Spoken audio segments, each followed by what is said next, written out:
इस वीडियो में हम विद्युत परिपथ का आरेख खींचना सीखेंगे। ये बहुत ही महत्वपूर्ण वीडियो होगा। जैसे कि हम जानते हैं कि विद्युत परिपथ विद्युत धारा के सतत तथा बंद पथ को विद्युत परिपथ कहते हैं। तो विद्युत परिपथ में सामान्यतः उपयोग होने वाले कुछ अवयवों के प्रतीक देखेंगे और उसके जब हम सभी प्रतीक अच्छी तरह से समझ लेंगे उसके बाद विद्युत परिपथ आरेख इलेक्ट्रिक सर्किट डायग्राम को हम बनाएंगे। तो सबसे पहले है विद्युत सेल। तो विद्युत सेल का जो सिंबल होता है उसका सिंबॉलिक रिप्रेजेंटेशन कुछ इस तरह से होता है। तो जहाँ पे हम इस तरह का सिंबल देखेंगे तो वो हम समझ जाएंगे कि विद्युत सेल है।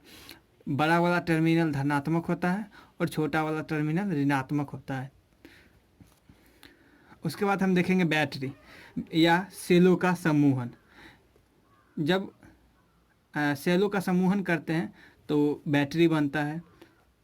तो कुछ इस तरह से उसका रिप्रेजेंटेशन यानी कि सिंबॉलिक रिप्रेजेंटेशन कुछ इस तरह से होता है।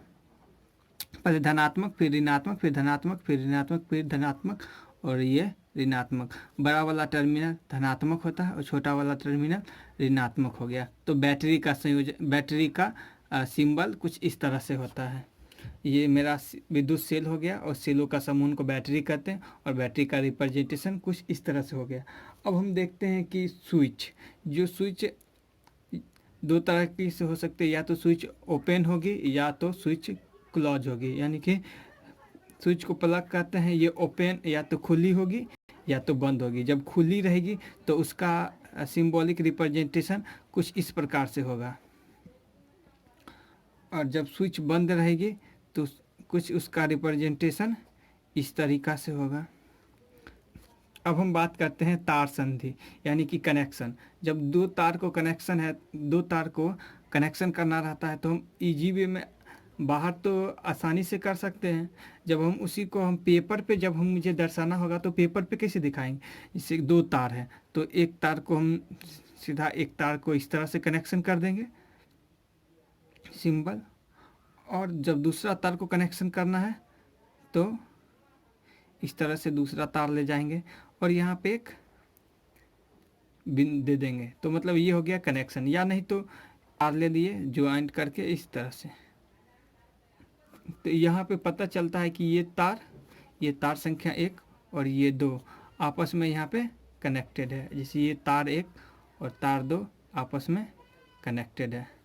अगर हम मुझे दो तार है, कभी कभी देखते हैं कि एक के ऊपर एक तार चला जाता है और वो बिना संधि के यानी कि जुड़ा हुआ नहीं होता है। तो उसको तो हम रियल लाइफ में तो बड़ी आसानी से पहचान सकते हैं। जब उसको हमें सर्किट में यूज करना होगा तो कैसे करेंगे। तो एक तो वायर ले लेंगे ये, और दूसरा वायर क्या करेंगे इसके जस्ट इस तरह से रिप्रेजेंट करते हुए निकाल देंगे। ये मेरा दूसरा तार हो गया। तो इस प्रकार का जो सिंबल होता है ये मेरा बिना संधि के तार या तार क्रॉसिंग, बिना संधि के तार क्रॉसिंग हो गया। तो नहीं ऐसे भी कर सकते हैं। मतलब पहला तार मेरा कुछ इस तरह से होगा, दूसरा इस तरह से, मतलब दोनों सेम ही है। अब अगला है विद्युत बल्ब। तो विद्युत बल्ब का नोटेशन बड़ी सिंपल इस तरह से रिप्रेजेंटेशन होता है विद्युत बल्ब। या नहीं तो एक विद्युत बल्ब बना देते हैं कुछ इस तरीक़ा से और यहाँ पे 2 वायर निकाल देते हैं। इस तरीक़ा से भी रिप्रेजेंट करते हैं। उसके बाद महत्वपूर्ण है प्रतिरोधक। प्रतिरोध को कुछ इस तरीक़ा से, कभी कभी इस प्रकार के सिंबल को देख करके हम लोग डर जाते हैं, डरना नहीं है। और इस प्रकार के जो सिंबल होगा इसे प्रतिरोध कहेंगे। एक होता है परिवर्ती प्रतिरोध। इस प्रकार का जो प्रतिरोध होता है उसका मान फिक्स रहता है। इसका मान 10 ओम, 20 ओम, 50 ओम करके फिक्स रहता है। तो उसके बाद देखते हैं परिवर्ती प्रतिरोधक अथवा धारा नियंत्रक। इसको रियोस्टेट भी कहते हैं। रियोस्टेट ये क्या होता है कि एक बड़ा सा प्रतिरोध होता है, इसमें वेरिएबल मान होता है, बहुत सारा मान। अगर यहाँ पे देखेंगे तो 10 ओम, अगर यहाँ से यहाँ तक दिए तो 20 ओम, यहाँ से यहाँ तक 30, यहाँ से यहाँ 40, यहाँ से यहाँ 50, यहाँ से यहाँ 100, इस तरह बहुत सारा वेरिएबल रहता है ओम। तो मुझे जितना, अगर मुझे 10 ओम की ज़रूरत है तो 10 एक ओम के पे जाके इसको इस तरह से कनेक्शन कर देंगे तो 10 ओम हो गया। 20 ओम 50 ओम पे कनेक्शन करना है तो इसको आगे बढ़ा के, यानी कि ये वेरिएबल प्रतिरोध रहता है। अब अगला कनेक्शन है आमीटर का। तो आमीटर का कनेक्शन करने के लिए क्या करते हैं, इसका सिंबॉलिक रिप्रेजेंटेशन सिंपल ए लिख देते हैं और इसको एक सर्किट में बंद कर देते हैं और फिर इसका एक वायर इधर और एक वायर इधर निकाल देते हैं। आमीटर जो होता है ना, सर्किट में हम श्रेणी क्रम में सीरीज में जोड़ते हैं और इसका मुख्य काम सर्किट में धारा को मेजर करना, मापना होता है। उसके बाद वोल्ट मीटर, तो वोल्ट मीटर को सिंपली भी लिख के एक सर्किल में बंद कर देंगे और एक दो कनेक्शन कर देंगे, एक इधर इधर। वोल्ट मीटर जो होता है ना, वोल्ट मीटर का मेन सर्किट में वोल्टेज को मापना होता है और वोल्ट मीटर को हम विद्युत परिपथ में समांतर क्रम में जोड़ते हैं। तो इस